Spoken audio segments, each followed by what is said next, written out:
Okay, and welcome to another edition of the FRSA podcast, Priority Message. And in this edition, I'm very, very pleased to welcome Conor Edwards, the FRSA Chair for Warwickshire. A very good day to you, sir. Thanks for having me on today, Tristan. It's a pleasure to be here. It's a shame I'm not here under better circumstances in Warwickshire, but I think it's important today that we get some key information out to members of the public, firefighters and policy stakeholders on what has been going on in Warwickshire in the last year or so. So this is an update of previous podcasts with regards to the events in Warwickshire. And I think it's fair to say that this is going to be of interest to everybody in the UK Fire and Rescue Service, because what is currently going on in Warwickshire could potentially be happening in your Fire and Rescue Service if all things come together with poor governance, poor management, etc., and the struggles that you're facing and the members are facing in Warwickshire. But what I'd really like you to do today is to give an update to the listener and the viewer and demonstrate all the hard work that you've been doing behind the scenes to challenge what's been proposed, both by the service and then at the county council level. Fantastic. Yeah, and I'm looking forward to getting that information out there, to be honest. What we've seen in Warwickshire, as you say, is an unprecedented approach to delivering emergency resources to a community. It's a data-driven approach. So as someone with a scientific background, that's normally something I applaud, but it's something that needs to be done with great caution, great care and expertise to do it in a way that is ultimately safe. As firefighters, we're taught that, you shouldn't use a tool if you don't know how to do it in case of danger, to know your limitations. And unfortunately, when it comes to the delivery of resources in Warwickshire, we've seen the complete opposite of the such. And we've been given first a proposal that would have put serious danger and risk into the community, unbeknownst to those who wrote it. And then we've seen a counter proposal to that is very much a knee-jerk fix to the original problems highlighted in the first proposal, which would have put serious stress on firefighters to reach different incidents on time and in a safe manner. So let's quickly summarise what happened from, I think it was November, December last year, with regards to the first consultation exercise, or I should say the only consultation exercise. First of all, the service believed that the on-call duty system was broken and they needed to come up with a set of proposals to overcome that situation.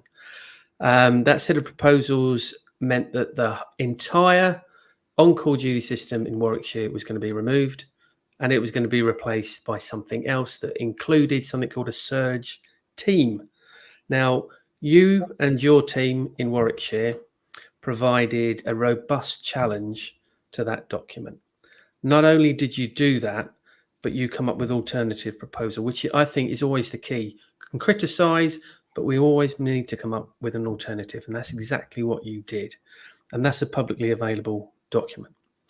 But part of that consultation exercise obviously included the public's view and other stakeholders' view. What did that response say to the brigade in terms of the overall? I mean, we're talking about the response of the respondents, aren't we? Yeah. So from the response from the public was predominantly for the first model we're talking about here, model 2A, was predominantly in the south of the county. And that is where they'd introduced what they then called surge stations across a lot of what were on-call stations. Those surge stations were essentially a way to politically pretend that we're not closing stations, as far as I'm concerned. If you have a business and no one works there, but it's still got the equipment left in, would you call that business open? I wouldn't. The surge station that were present in the south would have led to a 2-hour maximum turnout time for what would have previously been on-call crews. And it involved a removal of on-call crews from many stations with a replacement by day crews. This was on the premise originally that we don't have incidents at night, and that incidents at night involve less risk, as it was communicated to the public in the public consultations I attended. The chief directly saying the fact of the matter is we simply don't have incidents at night. That is very, very contradictory to the statistics we see across the country, where incidents at night are typically twice as lethal as those, even though they are less frequent by about 50% as well. So that for me was a major bugbear. And the second bugbear I found was when they were presenting this modelling approach. They'd said they'd evidenced 2A, the first proposal, with a very comprehensive risk-based modelling approach. As someone with a scientific background alongside a colleague who models these sorts of things for the health sector, we took a look under the hood behind that model, and we issued some freedom of information requests to that fact. And we found that the model was being totally oversold to members of the public as justification and evidence for taking such a drastic step. And not only that, but the expertise in terms of, let's say we have a model, it tells us, informs us roughly what to do. Generally speaking, when you generate a model, you have a degree of common sense where you say, okay, but what if the model's wrong? I'm going to account for that risk. That process there of what if the model is wrong, I'm going to account for that risk, was never undertaken by those who designed this proposal. Every single resource was set to the bare minimum limit as dictated by the model. And in fact, during that consultation process or period, we saw at night time a fire in Stratford in a hotel that was 8 pumps. That would have required all of the available fire appliances in Warwickshire to attend that one incident. What happens to the rest of the county then? We saw in that first proposal that the risk was the key element, according to the proposal, by which resources were assigned to each area. After looking into that risk analysis, we found that, first of all, there was no definition of risk. They didn't define what it was the risk of. Was it a risk of a certain type of incident? Was it a risk of death, injury, or firefighter risk? Nothing. So I asked them this, and I was told that it was a composite risk. Now, that is a technical term. That means that it's a risk that composes of many parts. The problem there being is they were not able to identify the parts that went into that composite risk. So it was largely just a technical obfuscation of the truth. And then we looked at, okay, well, what's the difference between areas based on risk? And in fact, with their model or their community risk management plan, which under was their risk model, we found that just a handful of incidents in what would be a low risk area, a handful of incidents in that area would turn it into a very high risk area. So we're justifying on the basis of the difference of a few incidents over a 5-year or so period to either turn a station into a garage or a whole-time fully manned station. But the way this worked over the whole county meant we had some serious extremes in fire cover. Some places were given an improvement, marginal improvement in fire cover, and other places were left totally adrift in terms of fire cover. So there was no understanding when it came to this data approach of concepts like extremes of response times or things like this, the range of response times we would expect to an incident, the time it takes for the second pump to arrive. And to nail this all down, the response time modelling was based on only 11% of the incidents we attend, which is those P1 and P2 risk to life.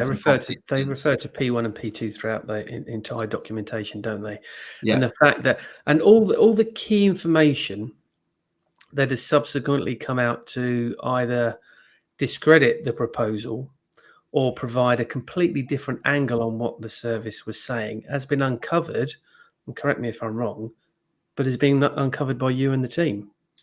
Largely, yes. And the problem there isn't necessarily because me and the team, basically, I would not expect a fire and rescue service to undertake such a large scientific and statistics-based task to deliver resource models. I applaud the concept itself of assigning resources based on the risk we perceive in the community is sure, fine. It's a good idea.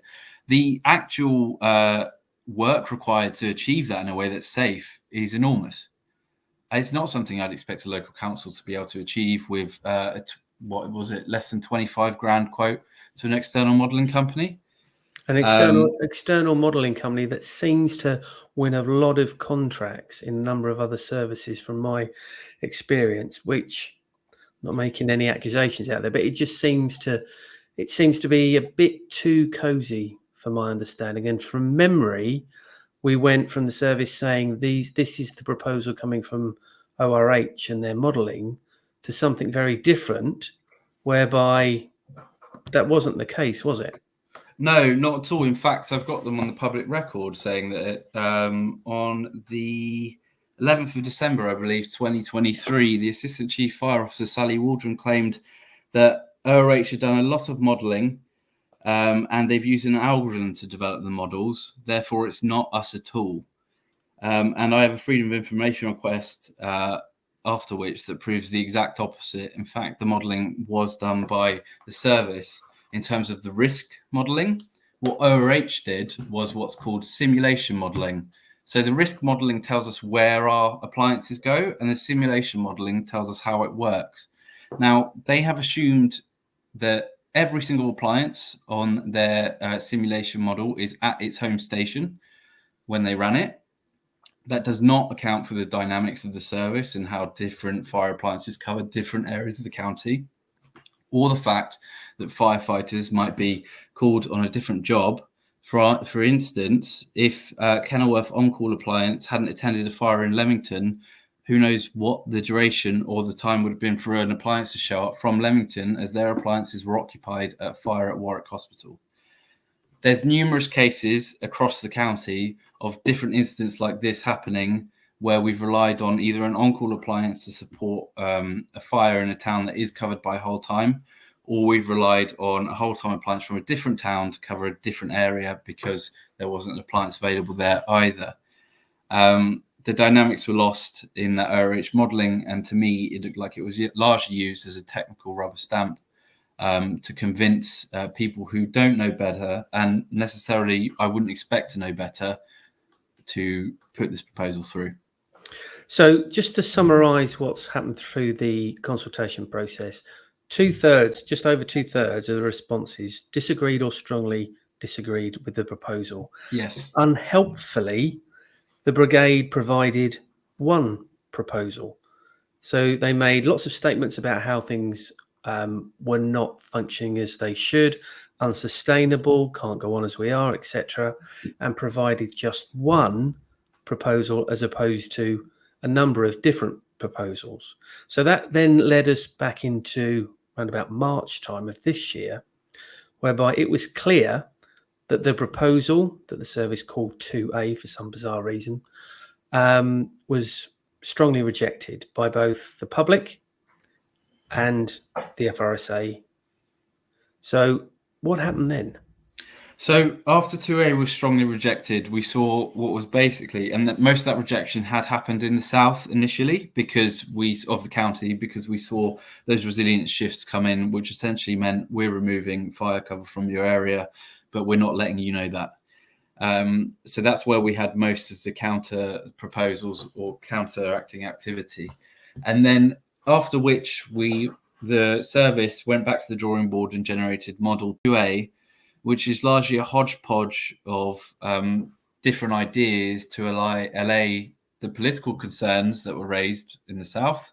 So we're not removing on-call anymore. What we're going to do is put all the on-call staff at night only, and we're going to try guarantee their availability in a way which probably breaches the Working Time Directive, I'd imagine. And the next step there, the thing that was interesting is we're under a resource to risk consultation scope. So we're assigning resources to risks. Then my main question would be, why is there not a risk analysis in Model A? Why was the original risk analysis used for Model 2A removed from the next model we put out? And instead, we are talking about first appliance response times only to districts. So why are we proceeding if we know the risk analysis is bad without going to the public again and being like, hey, we've made a mistake. Our risk analysis is not sufficient. We need your input again. Why are the public not getting an opportunity to raise issues on a change in fire cover that was totally different from the original? So on that point, because that's really, really important. So the brigade have gone out to consultation. Yeah. The response, and it was very detailed. There was lots of events. They had just over 1,200 separate responses that overwhelmingly rejected them. They've come up with something called Model A now. Yeah. And that can either be one of two things. Either it's complete fundamental change, in which case you would expect to go out to consultation again, and why wouldn't you? Or there's been a tweak, in which case, why have you tweaked something that's been fundamentally rejected? Now, this was questioned towards the cabinet holder, Yes. Mr. Andy Crump. And what did he say to that? I think, frankly, he denied the right of councillors at the Overview and Scrutiny Committee to do their job. I think he referenced something along the lines of, we're not here to question the authority or the skills of the Chief Fire Officer, which is totally against the mandate. What they are there for. Precisely, yeah, exactly. And not only that, I think he also said, we've talked about this long enough. Let's just get on with it. So let's not worry about whether we're doing the right thing. Let's not worry about whether this is evidence-based. Let's just get on and do something, even if it's the wrong thing, because we've had enough of it. We just want to get on with it. Well, a constant narrative that I've seen when the proposal 2A was shot out of the water from every possible different angle was, well, no change is not acceptable. It's often used as a sort of knee-jerk way to be like, well, we need to do something, so let's take action, because that's how we fix this problem, is taking action blindly. We're now at the stage where you've got one of the councillors in the Overview and Scrutiny has really pushed for more information, so a range, what's the range of response times on this Model A, and others are saying that's superfluous, we don't need to understand that. And I just think it shows a fundamental sort of misunderstanding by those individuals of what their role is. They are not there to sort of play party politics. We're talking about a service that is there to help people on the worst day of their lives. I don't care who you want to ally with politically. It's important that we look at this from an evidence-based approach across the whole county, and we're not just thinking about our own towns or our own politics. So just on that point, Conor, I just want to stop you and just... Sure. We're talking about the governance model, and I think you Yep. and I have seen firsthand how the governance model has failed. Or what I should say, those within the governance has failed completely. The lack of overview and scrutiny, the lack of leadership, the lack of understanding. And what I just want to show on the screen for those who are watching online is the most recent outcome from the inspection report. This was from September 2023. And you'll see there that the service requires improvement in 7 areas, and are adequate in just 4, with no good, no outstanding. Now, that to me suggests that this is a service that really needs to listen. It needs to understand that it's not in a very good place. So something needed to happen. I get that. On-call availability had been on a downward trajectory for about a year or so, and something needed to happen. But looking at these judgments from the independent inspectorate would suggest that the governance within that particular service is not fit for purpose. And everything you've described thus far, everything that I've seen would suggest nothing's changing, because they continue to make more and more mistakes. Well, I think some evidence for that would be what you just mentioned. You mentioned that over the last year or so, on-call availability has been declining. I think from that very same report, they mark on-call ability at about 67%. They will clarify this when we publish our website post going with this podcast. But the main point there being is, this came out when I joined on-call near enough. And I was given so much evidence from other people when we started this process of looking into it, not from just the stats side, but from the sort of people-focused approach. On-call has been neglected for years in Warwickshire. I think, I'll correct myself in the future if I'm wrong, but around 2019, we saw basically a recruitment of all the competent on-call cohort, so the crew commanders and the watch managers and staff that had completed all of their operational competencies. We saw recruitment of them into whole time. Now, reducing the skills mix of on-call and then benchmarking their performance versus the P1 and P2 highest priority incidents that they need a full complement of skills to attend to is totally leading yourself down the garden path.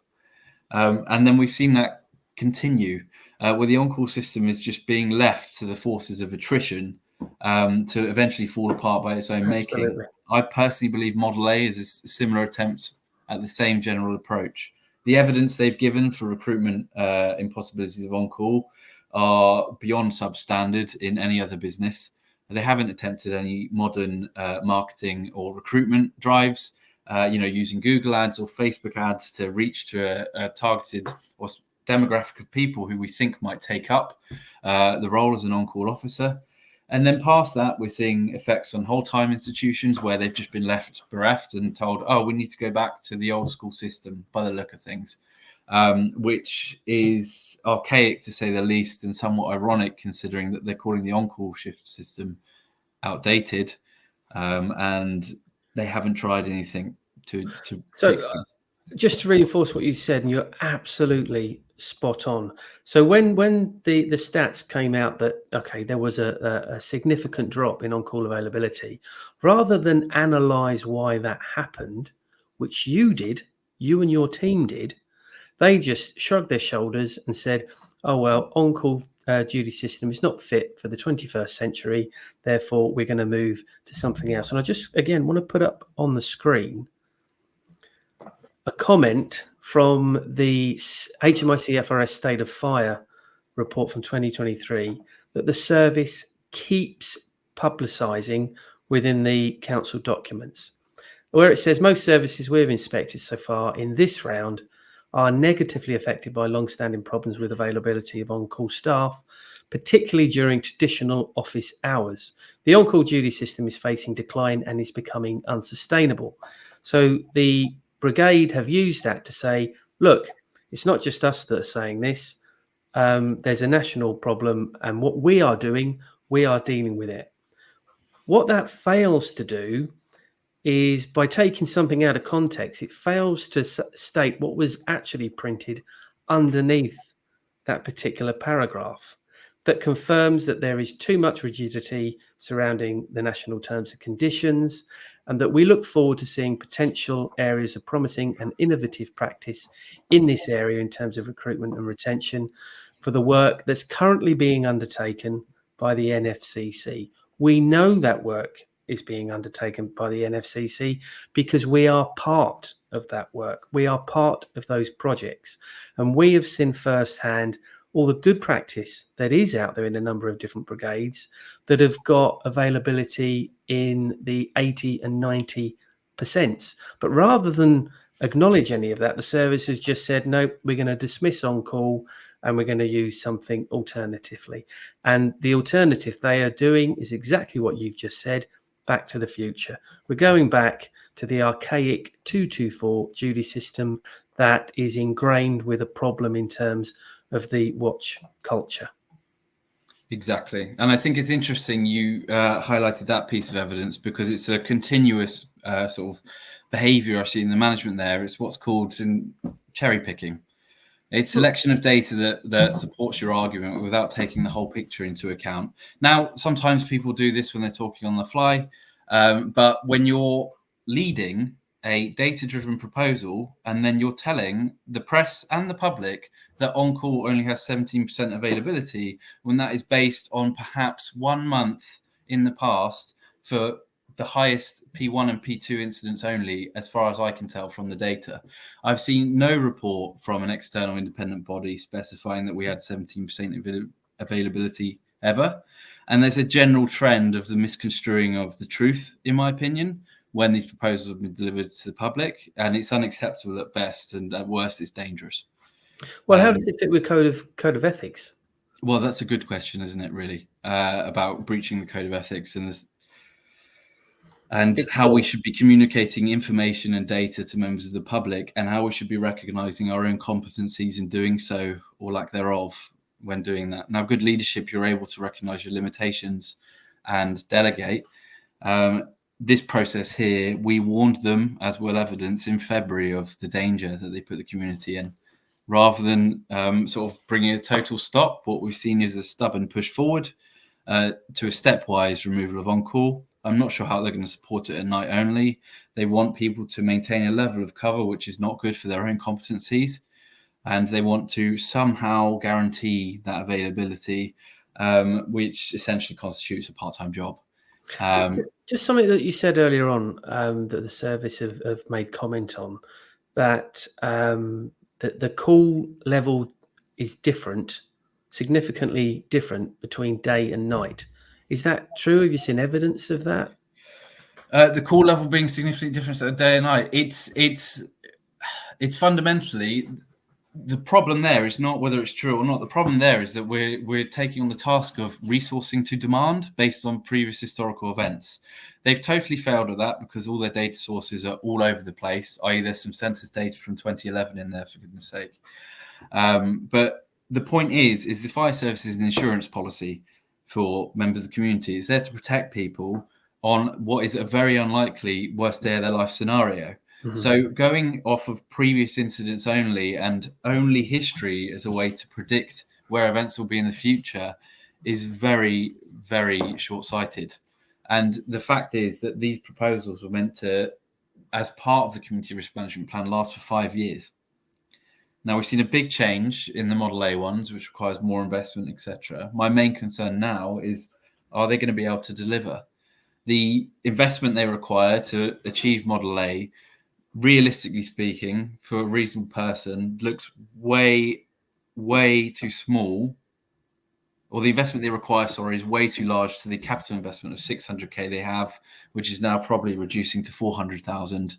The council is going into reserves to fund this new proposal, which you can only ever spend once. Yes, and they are relying on outside economic factors to protect that reserve. What if things change for Warwickshire County Council or the community in the next few years? How will the fire service and the protection be affected? Well, this goes back to the fact that there should have been another consultation, because the first consultation was a proposal that was to save £14,000 out of a £22 million budget. That's not really here nor there. But the point is, it was to save £14,000. This new proposal that has gone through Cabinet and full council is actually going to cost, is it £2.6 million over 3 years? Yeah, it's 2.6 over 3 years with 600,000 to 400,000 investment. The reason I have a range on that is because it seems to be reducing each time. And that investment is there to convert facilities for use as day stations, like so crews can work there where they were previously on-call stations, and to cover the new shift systems that are in place. The planning involved in this, because of what is likely an unanticipated change to the budget, is scarce. I am very unsure how they're going to deliver with this level of capital investment.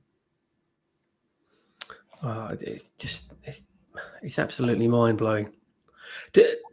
Can we talk about the alleged justification that the service has used for Model A? There's 4 challenges that they said they faced, didn't they?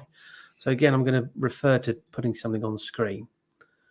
So in terms of Model A, this allegedly addresses 4 challenges. The first one being the brigade has more fire engines available at night than in the day, even though activity is highest in the day. Fire engine locations need to be optimized to align risk and demand. And this goes to the point you were alluding to earlier. Either this is a demand-led proposal, or it's resourcing to risk, or is it both? Because now I'm completely confused. Well, I think you'd be on the same page there as the people who made this. I'm not sure they're able to have the competencies to determine what a risk analysis is to a sufficient level to start resourcing communities with that risk analysis.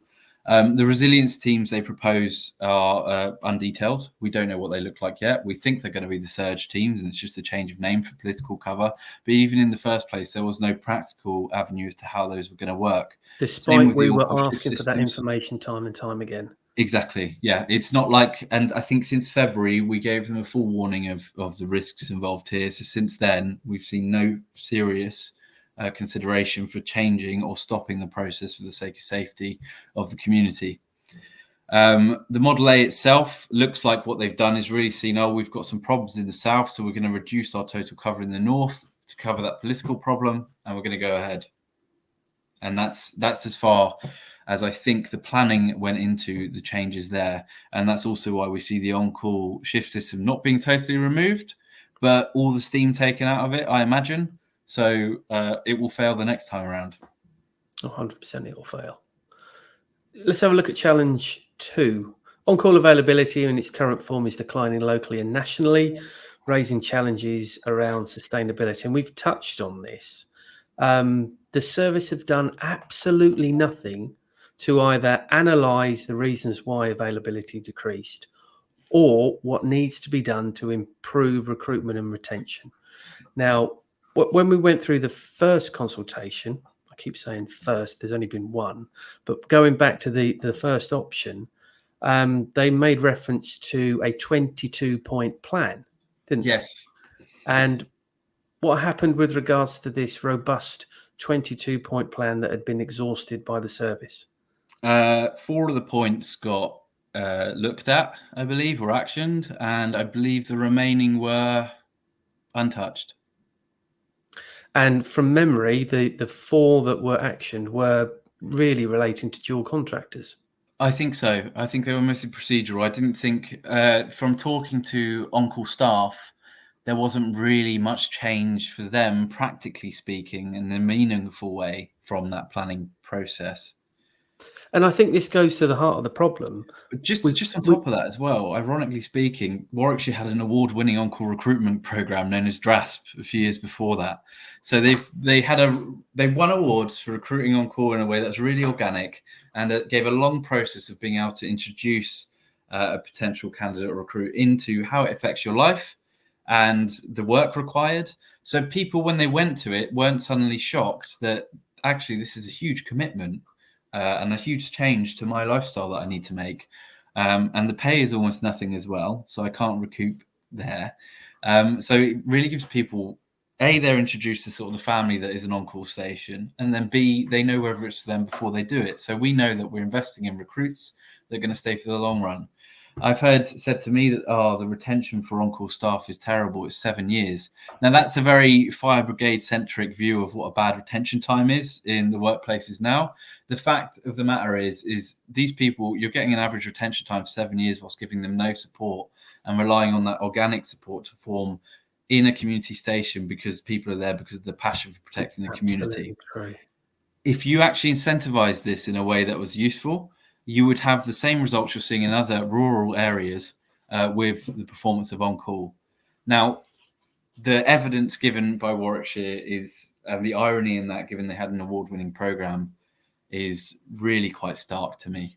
And I haven't seen any significant efforts to improve on-call recruitment or even give them significant well-being during this, what is an awful period of time for them, I imagine. I've only been in a year. Some people have put in 15, 20, 25 years into this, and they've been left bereft of information. And to be honest with you, I think those who were responsible with giving them that information didn't have it to give them, especially for Model 2A. Yeah, no, I that reflects very much my experience from being outside of the brigade. There's been a lack.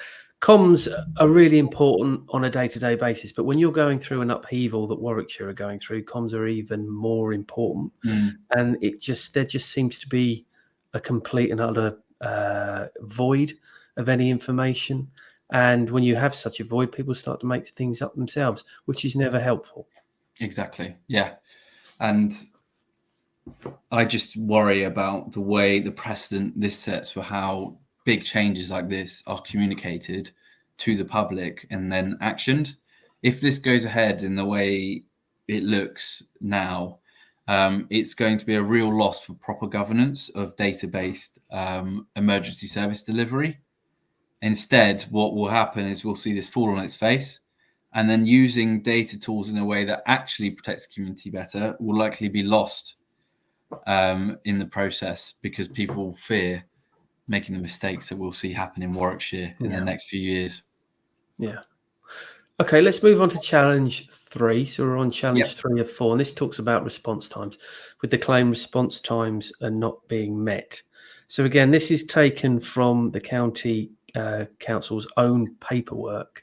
Yep. And something that strikes me there is that you've got the areas broken down. So you've got North Warwickshire, Nuneaton and Bedworth, Rugby, Stratford upon Avon and Warwick and Leamington, all broken down into different areas. But some of those response times under the proposal worsen. So I think their general argument here is that they may worsen, but they'll be guaranteed.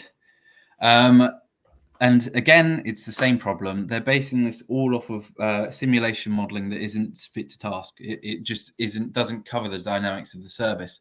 And the big one here for me is these response times are all response times per district. We're no longer resourcing to risk anymore. So why are we still talking about this, and why is the public not getting input on this? Yeah, I mean, to me, it's a complete nonsense. Not only if you are living in particular areas, I'm looking at Stratford upon Avon for the first pump, and the second pump, and Nuneaton and Bedworth again for the second pump. If I'm living there and being told that the response time is going to be increased, therefore the risk is going to be increased. And by the way, I'm going to put your council tax up to pay for it. I would be none too pleased, and I would be scratching my head thinking, why am I paying more to get less? Well, exactly. And I think it's just this whole process seems to be putting the cart before the horse. The council have a political KPI that they need to meet. Their key performance indicator is that we can attend the worst kind of incidents, P1 and P2, as you mentioned earlier, 75% of the time within 10 minutes. The problem being is that they're leading their whole proposal to meet that metric without thinking about the foundational work that goes in on all the other incidents to make sure we can at least reach the 65% we've met in the past. When you do this approach, it's a common mistake when the technical meets the executive, in that the executive will put the key performance indicator they need to show off before considering the fundamental work that needs to go in to actually do the job in practical terms. Okay, so let's have a look at the final challenge that the service claimed it was facing. Challenge 4, the Day Crew Plus DCP shift system is not accepted, and a similar system has been subject to legal challenge nationally. So I find this very interesting because it hasn't been challenged by us. We know that people working the DCP shift system by and large are very happy with it and want it to continue because of the significant uplift in pay. So that to us, that's another false one. The DCP could continue. The staff want it. The unions want it in terms of us, and I know FOA certainly are agreeable to it as well. But most importantly, in terms of all that, it's a lot cheaper for the taxpayer. So if you're going to move back to 224, again, back to the future, you're paying for the same thing, but you're paying a lot more. You're paying a lot more. And what's interesting to me is even on Warwickshire County Council's website, there's still an article espousing the benefits of the Day Crew Plus shift system and why we should be implementing it across Warwickshire. And now we're removing it for the sake of risk and legal compliance. But again, it's top level leadership without thinking about how it affects your staff on the ground. And the morale in Warwickshire is now on the floor because of this approach across all dimensions. Yeah, absolutely. And I think that's firefighters by and large are fantastic individuals. Doesn't matter what duty system you work in, they're fantastic individuals, control, support staff. They're there because they want to help and support.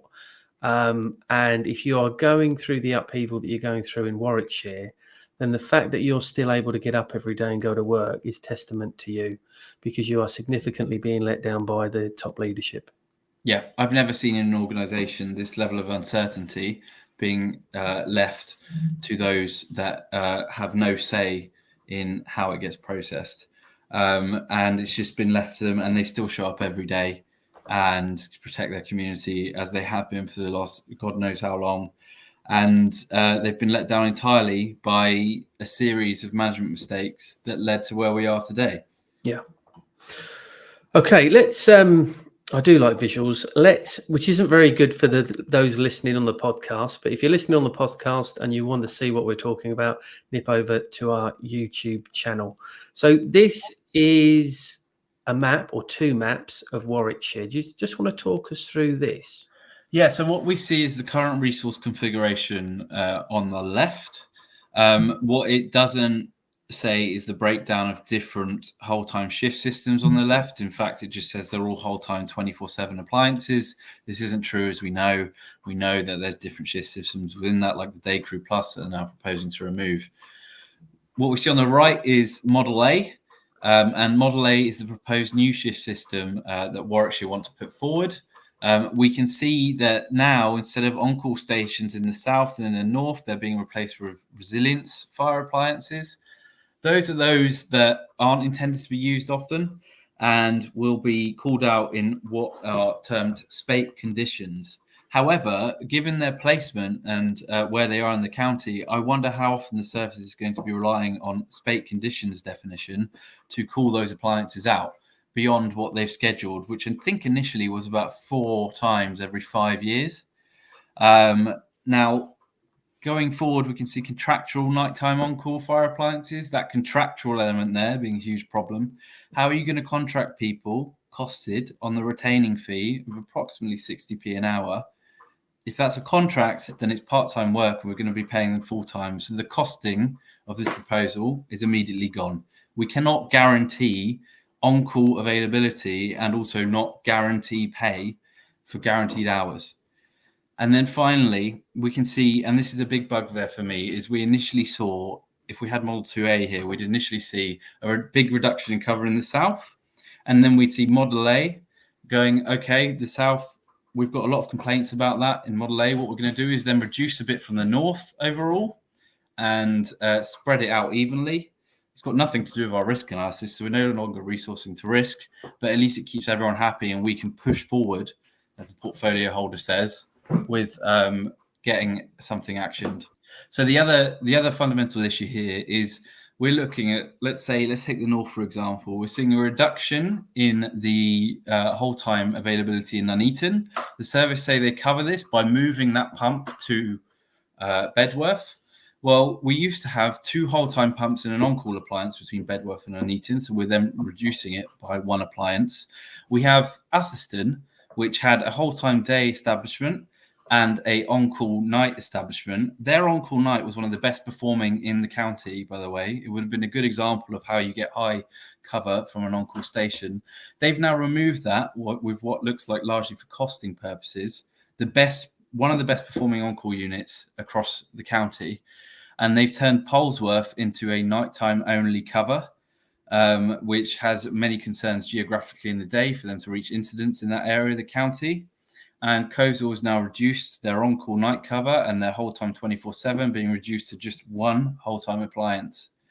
And then we've seen changes to the southern stations that were on call and they were performing well to now have 24/7 appliances in Henley, Wellesbourne and Southam. Kenilworth is losing their nighttime potential for cover as a town with only a whole-time day crew, whereas before they had on-call 24/7. And Ulster is now going from a whole-time station to a day crew only station. Bidford is losing its potential for on-call station availability all day to only the nighttime.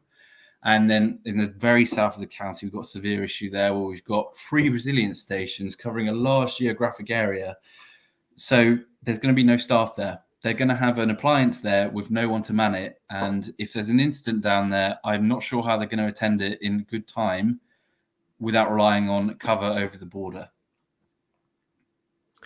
Well, I'll be honest with you, that is so depressing because there is no doubt that under that proposal, the residents of Warwickshire are overall going to be worse off. They're going to be at risk more than they currently are today.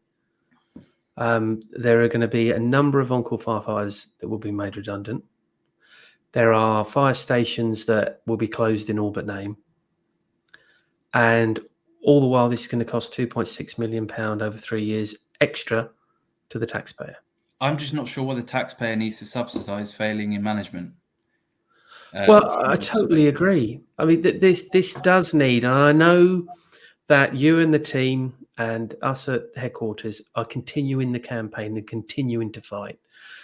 We do believe that the inspectorate needs to get involved, the same as it's getting involved in West Midlands and all the issues that are going on there. We do believe that the Fire Minister needs to get involved as well, because if this plans to go ahead, then there is no going back. Because once those stations are gone, once those firefighters have gone, there's no coming back.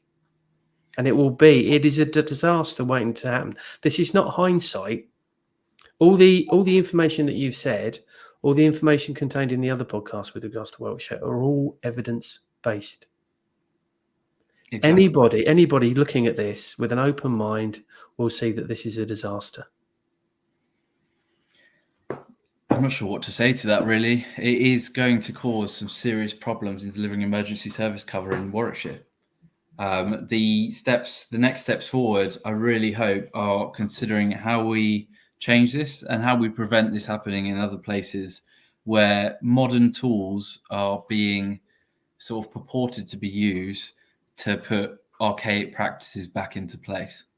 It's not acceptable. What we need to do is have a look at the organisation as a whole, look at how we got here with the on-call availability, how we got here with other elements related to why we need to remove DCP and other cost-effective measures to providing fire cover from the whole-time establishment, and have a real think as to where we go next in terms of how can we, Warwickshire, deliver something that is safe for everyone in the community, regardless of their geography. What we've got now is essentially us inviting a postcode lottery into Warwickshire, and there is the lack of understanding by those who are responsible for delivering this in terms of how resilience should be modelled and how we protect the county as a whole is a real concern for me as a resident myself. And the other thing that it stands out for me is that the top table, the principal officers within the brigade, decades of experience, you've been in just over a year. Yes. You've managed to get your head around not only what needs to be done to improve the fire service cover, but also you've been able to dismantle both the 2A proposal and the Model A proposal. Yes, but I don't think that says much about my skills. I think it shows more about the lack of skills in the service itself, to be frank. I think probably both, to be honest with you, Conor. We talked about morale earlier. I don't think the chief has endeared himself in terms of a particular comment he's made. I am very unhappy with the fact that I went to a Leamington Town Council meeting.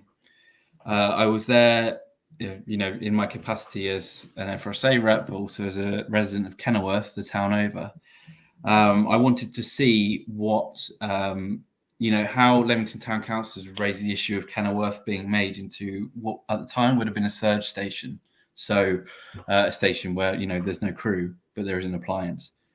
And what I saw was a councillor raise concerns in that meeting on the 24th of May, where we had a high-rise fire in the day and we required an on-call pump to attend that fire.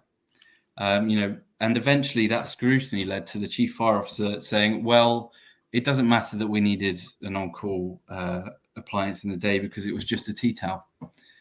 I'm not sure I'm very comfortable in 2024 with a chief fire officer proclaiming a high-rise fire was just a tea towel. So that's evidence for us reducing the pump that would have been there. It's a shocking statement to make. Yeah, it really is. Absolutely. There's something else I just wanted to pick up. I know we're going to be wrapping up soon. The word guarantee or guaranteed that the service keeps using in its statements and particularly in its publications. My view, I'd be interested in yours, is that you cannot guarantee fire cover. You can't guarantee whole time fire cover, let alone on-call fire cover. And by its very nature, it's dynamic. Things happen. You might not be on your home station. The appliance might be in workshops. All sorts of things. In my view, you can't guarantee. You can do your utmost to ensure, and it goes back to the modelling again, to ensure that you've got a good scenario for most eventualities. But what's your take on that, Conor? So my problem with it is, and it's something I sort of, I'm really in this section impeaching the policy stakeholders and politicians to listen to this. There is a real consideration of, so when people look at fire cover, like in lay terms, they think, okay, my town has a fire engine, that's going to protect me. That's not the way the fire service works. And the chief fire officer said this himself, it's dynamic. We shouldn't consider all of this risk analysis stuff and some insinuating that as such. The dynamism of it means that we need to have generally appliances available across the county so we can cover each other. I'm all for efficiency. I'm all for modernisation. That's absolutely fine. And the FRSA embraces change. In fact, we don't think there's enough of it within the UK Fire and Rescue Service. But in anybody's money, reducing that number of appliances at an additional cost of 2.6 million over 3 years doesn't feel very safe to me. Not at all. But I've been told the inverse by councillors. Apparently more money means more fire cover. So that's the level of scrutiny and competency on average we're dealing with. Unbelievable. Now you're putting together something on our website, I understand. Yes. So obviously we've made a lot of contentious claims here today. I won't deny that. We are in the habit of evidencing those claims that we have done throughout this process of resource to risk, and we'll be posting all of the evidence for this podcast and beyond on frsa.org.uk/Warwickshire. And you can see the evidence we've delivered to the fire leadership team, the portfolio holder, and the chief executive of the council during the consultation process. And I will leave the audience to judge for themselves what they did with that information. Conor, it's been fantastic. We're just under an hour. It's been a fantastic listen. Keep up the good work, you and your team. I better name drop them. Mary, Paul, Adam, Daryl, all working hard in the background along with yourself, with the support from head office. Can't thank you enough, both for coming on the pod, explaining what's been going on, providing an update for the listeners and the viewers. And we're going to keep going with the campaign, aren't we? Absolutely. Let's save Warwickshire's on call, and generally let's prevent this proposal going forward for the sake of the community itself. Okay, thanks for your time, Conor, and thanks for listening and watching. Don't forget to subscribe, like, and give us a good review. In the meantime, take care and look out for the next podcast from the FRSA.